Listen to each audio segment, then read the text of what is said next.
Welcome. This is going to be a codex rating. See what all we've learned in the past while. Items. Ancient elven armor. Before the fall of Arlathan, even before Arlathan itself, the civilization of the elves stretched across all of Thedas like a great indolent cat. That's an image. This armor was made for temple guards in the time when the creators still spoke to the elves. The techniques of its forging, even the name of the metal it is forged from, have long since faded from memory.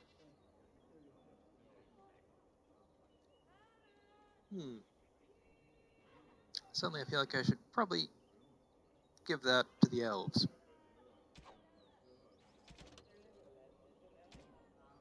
Chant of Light Redemption.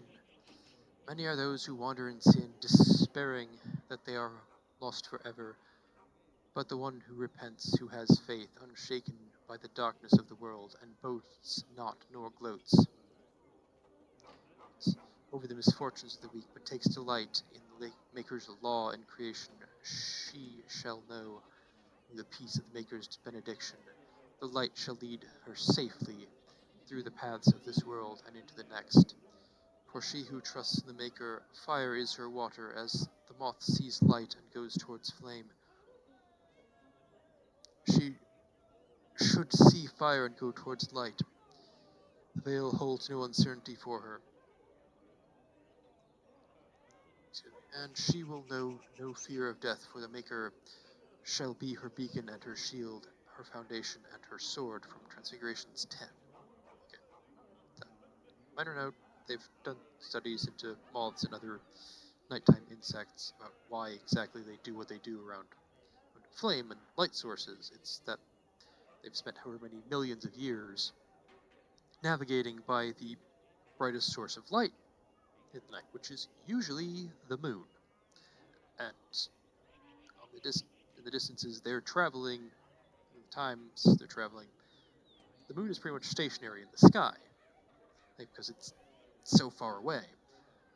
You introduce a closer light source, it's the brightest light source, so you think, okay, I orient myself by that. But the problem is, it's a lot closer, so you move a little bit, and its position relative to you moves a bunch. So they think they need to correct they must have gotten off course, they need to correct, and they end up flying in circles around it in confusion. Chantry hierarchy. The divines, the teacher, the head of the chantry, although since the schism split the imperial chantry into its own faction, there are now in fact two divines at any one time. One divine, informally called the White Divine, is a woman housed in the Grand Cathedral in Valero. The other, known as the Black Divine, is a man housed in the Argent Spire of Minrathous. Neither divine recognizes the existence of the other, and the informal names are considered sacrilegious. No matter the gender, the divine is addressed as Most Holy or Your Perfection. Below the rank of the divine is the Grand Cleric. Each Grand Cleric presides over numerous chantries and represents the highest religious authority for the region. They travel to Valrayo when the College of Clerics convenes, but otherwise remain in where they are assigned. All Grand Clerics are addressed as Your Grace. I wonder if Tevinter is similarly divided, or if it's small enough that they don't really need that.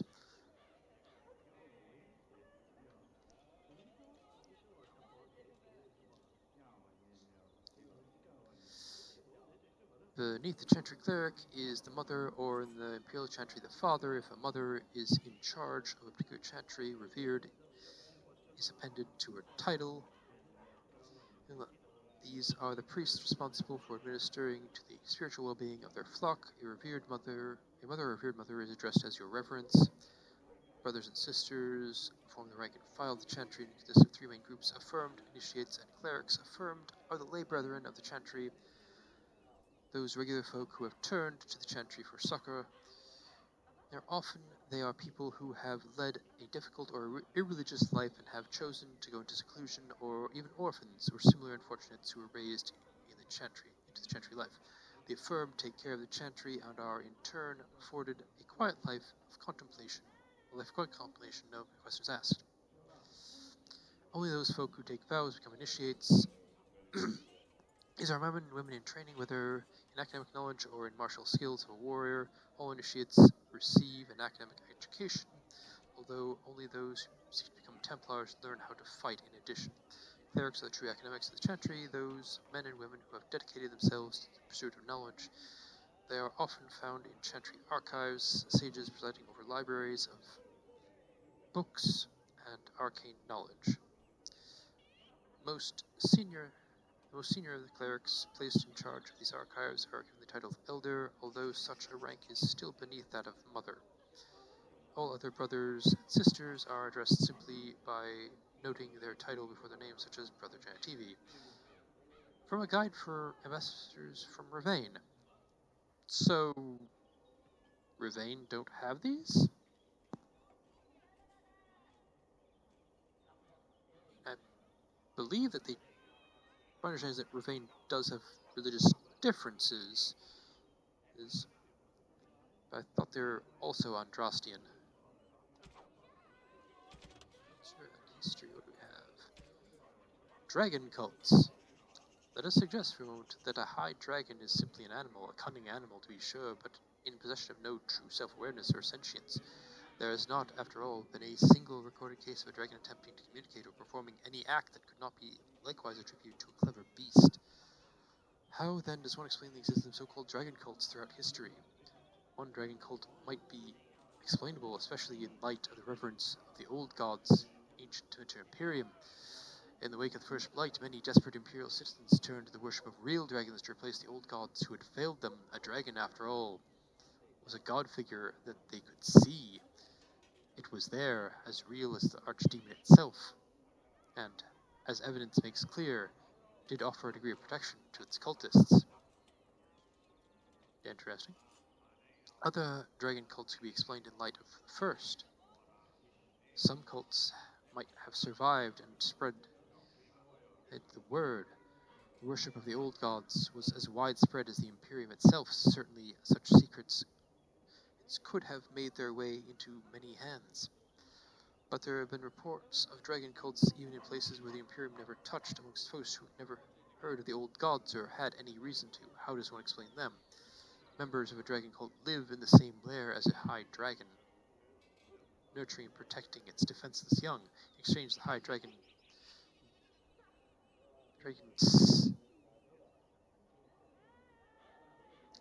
subject verb agreement is not there to permit those cultists to kill a small number of those young in order to feast on draconic blood.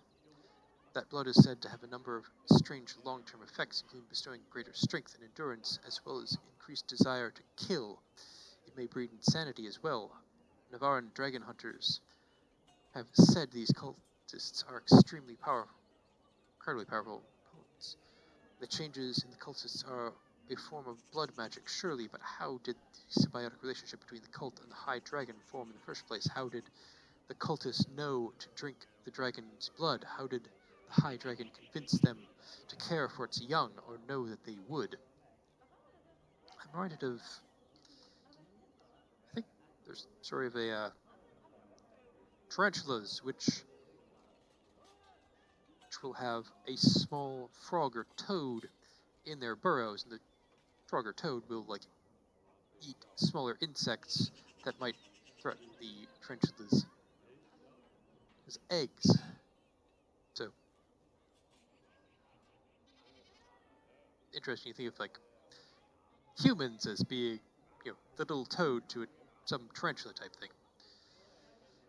Is there more to draconic intelligence we have heretofore guessed at? No member of a dragon cult has ever been taken alive, and what accounts exist from the days of Navaran hunters record only mad rants and impossible tales of godhood, with dragons only recently reappearing and still incredibly rare. We may never know the truth, but the question remains. From Flame and Scale by Brother Florian, Treachery Scholar 928 Dragon.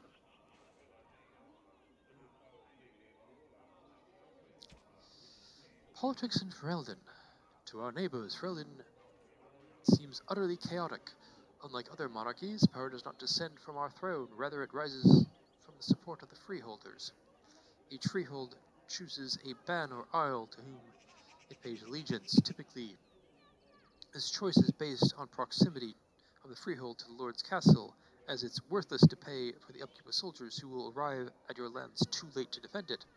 That might be why you have your own soldiers.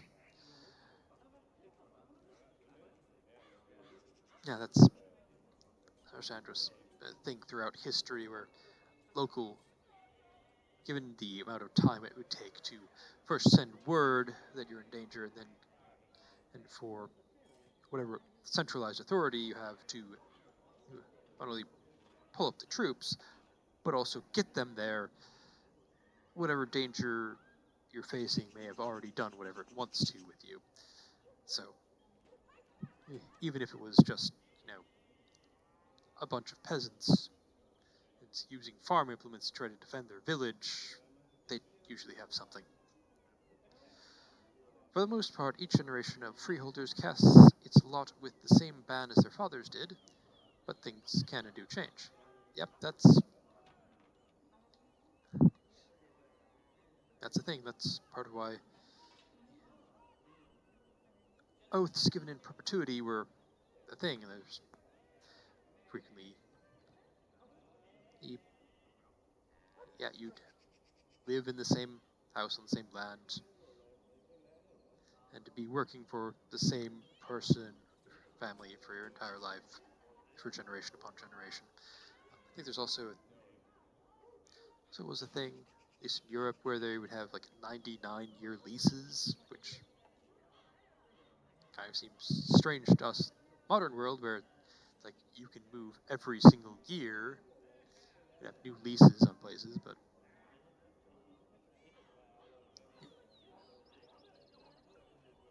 no formal oaths are sworn. I find that hard to believe. And it is not unheard of, especially in the prickly Banon, for ban to court freeholders away from their neighbors, a practice which inevitably begets feuds that last for ages. Terns arose from amongst the bands, war leaders who, in antiquity, had grown powerful enough to move other bands to swear fealty to them. There were many Terns in the days of before King Calanhad, and he succeeded in whittling them down to only two, Gwarin in the south and Hyaver in the north. These Terns still hold the oaths of the bands and Arls, who they may call upon in the event of war or disaster, and similarly, the Terns still hold responsibility for defending those sworn to them. Yeah, that's to understand generally how feudal oaths work to the vassal pledges is a certain amount of produce and a certain amount of labor, including serving in war, and in exchange, the Lord basically he pledges protection. The Arls were established by the Terns, given command of strategic fortresses that could not be overseen by the Terns themselves. Unlike the Terns, the Arls have no bands sworn to them and are simply somewhat more prestigious than bands. The king is, in essence, the most powerful of the Terns. Although Denerim was originally the Terran of the king, it has since been reduced to an Arling, as the king's domain is now all of Ferelden, but even the king's power must come from the bands. Nowhere is this more evident than during the Landsmeet, an annual council which all the nobles of Ferelden gather, held for almost 3,000 years except odd interruptions during blights and invasions. That's surprising. I think that would set it back in.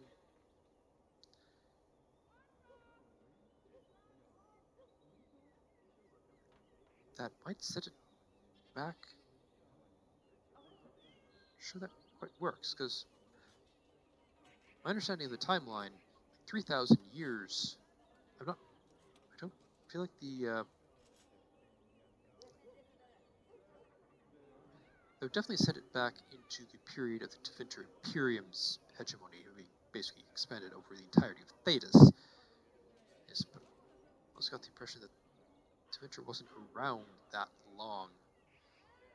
Might actually put it back into the age of the elves.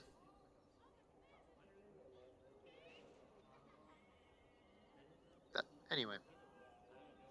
Just assume that I misremember how long the Tevinter Imperium lasted, and that's back into the Tevinter Imperium. The sight of a king asking for and working to win the support of lesser men is a source of constant wonder to foreign ambassadors. From Ferelden Folklore History by Sister Petrine, Gentry Scholar. Vain.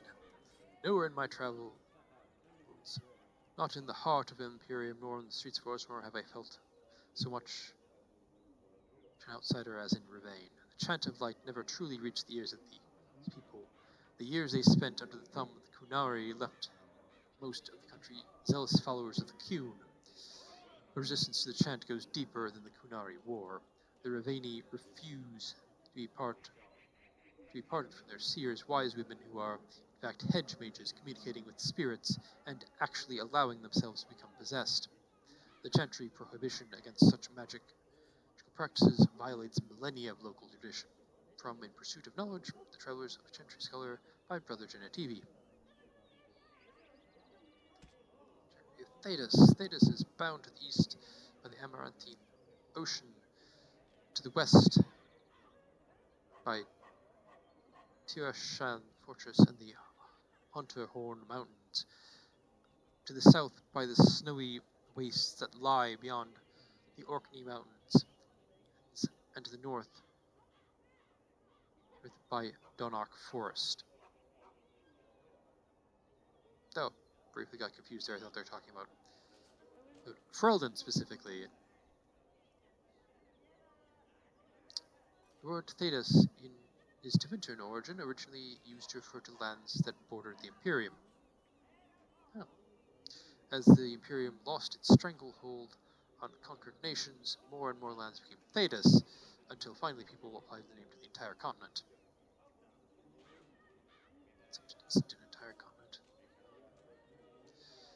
The northern part of Thedas is divided amongst the Anderfells, the Tevinter Imperium, Antiva, and Rivain, with the islands held by the Kunari just off the coast.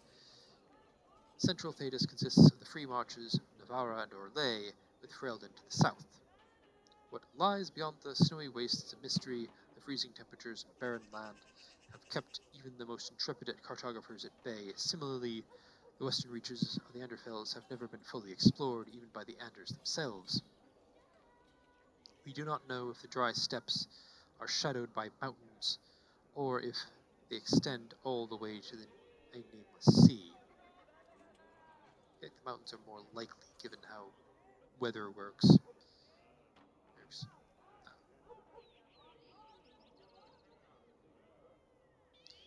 There must be other lands, continents, or islands, perhaps across the Amaranthine or north of Parvolan, for the Kunari arrived in Thedas from somewhere, but beyond that deduction we know nothing.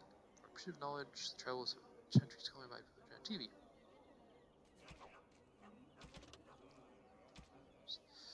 Brother Ferdinand Genetivi. As it is the duty of all true sons of the Chantry to make the chant of light chant heard from every corner of the world, I find it in my mission to find as many corners of the world as possible. The Maker can hardly expect us to do one without the other. Excerpt from In Pursuit of Knowledge, The Travels of a Chantry Scholar by Brother Genetivi. Brother Genetivi is one of the Chantry's most well-known scholars, primarily on the basis of the stories he has published, which many of his contemporaries dismiss as fanciful, of his travels across the length and breadth of Thedas. His travels, rather too curious nature, led him to a study of folklore, which gave him the notion that he could track down the most debated of all artifacts, the Urn of Sacred Ashes. He announced that he had found what appeared to be the trail of the urn, left in the legends of the region through which it had passed from Minratha Sunsway into hiding. Keeper Zathrin. Even with all our magic and skill, we can only delay the inevitable. It is said that the elves in Ferelden, long before any others, set foot there, though most of their knowledge has been lost.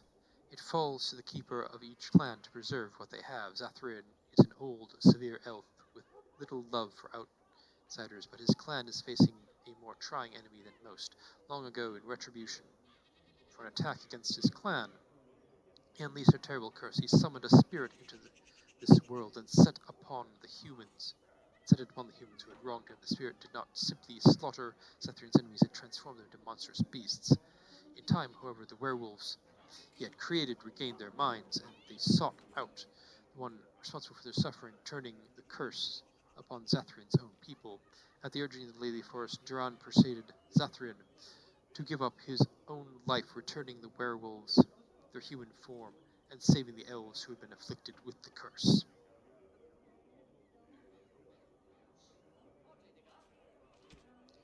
Witherfang. Witherfang is, according to King Zathrin, a wolf. He is no ordinary wolf, however. He is a wolf possessed by a powerful spirit, and the source of the werewolf curse that plagues the Princeling forest. First, while Witherfang is hundreds of years old and very powerful in his own right, the only way to end his curse is to cut out his heart and bring it to Zathrin. It appears that Witherfang has two sides, as nature does. One is a wolf, savage and male, but the other is the Lady of the Forest, gentle and female. Witherfang is both beast and beauty, terrible and peace-loving. The lady has guided the werewolves of the Princeling forest to come to peace with their nature, as she has. The Legend of Calenhad, Chapter 3. Calenhad's legend tells that Lady Shayna harbored a love for her king that went beyond friendship, a love which she had kept secret out of her sense of duty and honor when offered a love potion by a witch in disguise, a witch who would later turn out to be the vengeance-seeking sister of Arl Simon, Lady Simeon. Lady Shane gave in to temptation. She used the potion on Calenhad, but Queen Myron discovered the two of them together that night, and heartbroken fled Denerim to return to her father. She told Mirrodin everything, and he angrily threatened to revoke his support of Calenhad and begin the civil war anew. It is said that Lady Shane felt remorseful at her manipulation of her best friend's heart, and confessed to her use of forbidden magic at court. Though her life was forfeit, Calenhad forgave Lady Shane for what she had done and refused to have her executed.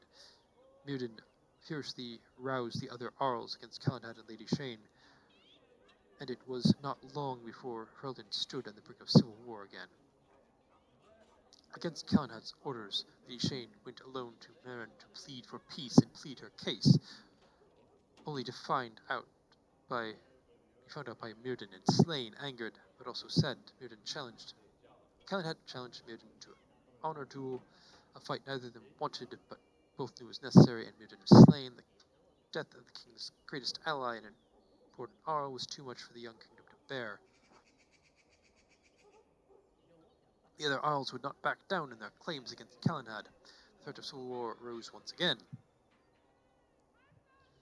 Calenhad went to his wife one last time then, although none know what he said to her, and then he simply vanished. He left with Merrin a proclamation abdicating his throne in favor of the son his queen carried in her belly. How did he know his son? Who eventually ascended to the throne as King Waylon I, the king credited with establishing the Theron dynasty lasting to this day. Calenhad would never appear. The legend of Calenhad himself only grew over time, as stories and sightings multiplied even long after the point when Calenhad could possibly still be alive. Some say he disappeared in the Kokari wilds, or went to live with the dwarves, or even became a monk in a reclusive chantry order. The chantry named Calenhad one of the anointed in 788 Storm. Calenhad's shorn Nemetos was left at the Merin and became a symbol of Ferelden kingship over the next century. Rumors of its magical power grew, and when it was lost in the ambush that killed King Venedrin in 824 Blessed, it was seen as a great blow to the Theron line. Several false swords have appeared since that time, but never has a true sword resurfaced. From the Legend of Calenhad by Brother Heron, Chantry Scribe, 18 Blessed. Well, we met a Heron, and guessing it's just a same name. History of the Chantry, Chapter 3. It is said that at the Battle of Valerian Fields, Mafrath stood and looked out over his armies. He had conquered the south reaches against the greatest empire the world had ever known, and built splintered Moravian clans into a force to be feared. With pride in his heart, he turned to congratulate his men and found that they had been turned from him. Mathrath fell to the evil of jealousy. After all that he had done, his wife was the one to receive all the glory. He saw his wife's power and influence, and tired of his place as second husband below the Maker, his heart swelled with fury. If he had conquered just to have his wife wrested from him by a forgotten god and a legion of faith-hungry rabble, then perhaps this war was not worth the trouble. Here the history and the chant of light come apart. History tells us that Mafrath looked north to the Central Imperium and saw nothing but more war against a rapidly regrouping army, and he despaired.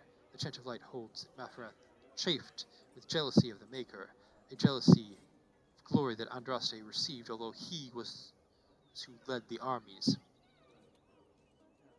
Mafrath traveled to the imperial capital of Minrathous to speak with the Archon Hessarian. There he offered up his wife to the Imperium in return for a truce that would end hostilities once and for all. The Archon, eager to put down the voice of the prophet that stirred his own people against him, agreed. Mafrath led Andraste into an ambush, where she was captured by Imperial agents, putting an end to her exalted march. Crowds of loyalists stood in the central square of Minrathous to watch Andraste's execution. By command of the Archon, she was burned at the stake in what the Imperium believed to be the most painful punishment imaginable. According to the Chantry, however, Andraste was instead purified and made whole by the flames, ascending to life at her Maker's side. By all accounts, there was only silence where they expected screams. At the sight of the prophet burning, the crowds were filled with profound guilt, as if they had participated in a great blasphemy. So moving was the moment that the Archon himself drew his sword and thrust it into the prophet's heart, ending her torment, and leaving those assembled considering the weight of what they had seen. Whereas the execution of Andraste was meant to be a symbol of defeat for the faith of the Maker, in truth it all but sealed the fate of those worshipping the old gods and paved the way for the spread of the Maker's chant. From Tales of the Destruction of Thetis by Brother Dan TV, Chantry Scholar. The Noidar Mythology of Dwarven Poetry. The undead exhumed, born from the shallowest graves, mined from the living. By Paragon Luchar. The undead exhumed, born from the shallowest graves, mined from the living. It's a haiku. Do you like fried mush and nug? I do not like them, Mr. Clug. I do not like fried mush and nug. Would you eat them on a rug? If you eat, you'll get a hug. I would not eat them on a rug. From you, I would not want a hug. Then would you drink them from a jug? Come on, give them a chug. I would not drink them from a jug. I'd rather not eat a slimy slug. Would you eat them with a bug? Would you share them with a thug? I would not share them with a thug. I would not eat them with a bug. Not for a hug, not on a rug, not from a jug. I will not chug. Come on now, Mr. Clug.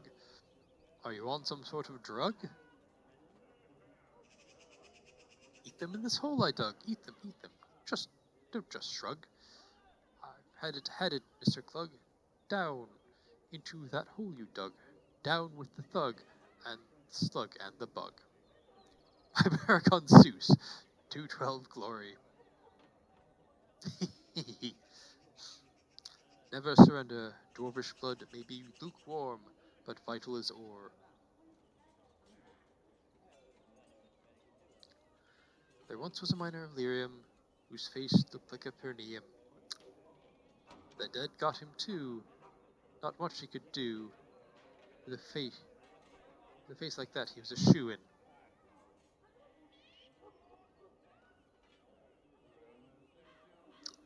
by the wordsmith Carlol of House Yonoch, 911 Dragon. Oh, this is delightful. Notes. Letter from King Endrin. Perhaps you will burn this letter unread. For that I would not blame you. But I would not return to the stone without saying this to you. I have seen what Balin is, and when I saw it, I knew I had been a fool, for only a fool would cut out his own heart and burn it for the sake of appearances. I never believed in your guilt. I allowed you to be exiled because I feared an inquiry into Trian's murder would taint our house with scandal in the eyes of the Deshers and cost our family the throne. But I have saved nothing by this sacrifice. I sent my only child into an uncertain exile. Know that what you do now, you bear all the honor and pride of House Iduken, from the late King Hendrin Iduken. Well, I'm not your only child, you still have Balin, but, I mean...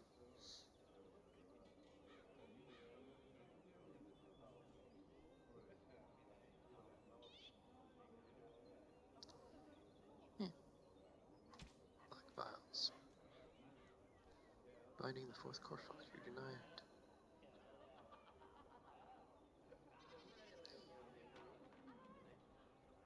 Both spirit and host for inviting the walker. With solemn hearts we bind you by their true name, Shamus Goodson, revenant, perverse version of rare friendship. Regret holds more pain than burying the dead. And trust I forgive you, brother, and bind her this for eternity. 5 thumbprints. Blood mark the end of the text. Here's 6 do.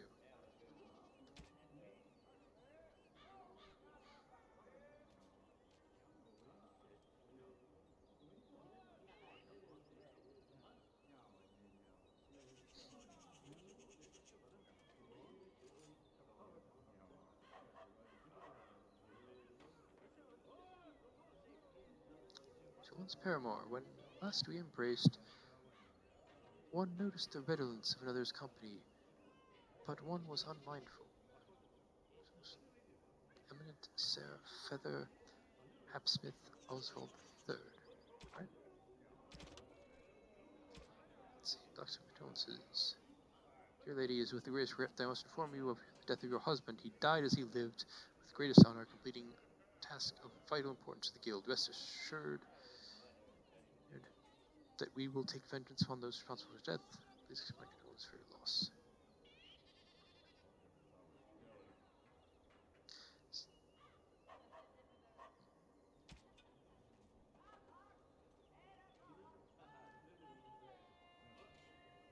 Scrolls of Bannister. To align with the power of the Fade is but the first of many steps. Further is to align the mind to the Fade's rules and find the ties between the realm of dreams and the realm of flesh.